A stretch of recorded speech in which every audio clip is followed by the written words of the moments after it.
Well, hi there, and welcome back to Christian Comfort Food. This is where usually I read out a verse of the Bible and we see what God has to say about that. And I've been going through the gifts of the Holy Spirit. It's been really good, but I've been stuck for a bit because I'm sick.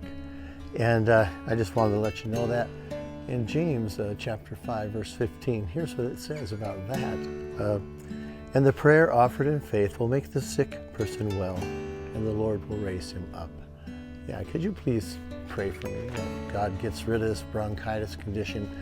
It's something left over from when I was a firefighter, and it crops its head ever so often and makes it hard to speak or to really even do anything at all. And so if you could please pray for that, then I get better quickly and get right back into this. And this is why you haven't seen these in a week or so. So until next time, I'd appreciate that. God bless you, and I'll see you soon.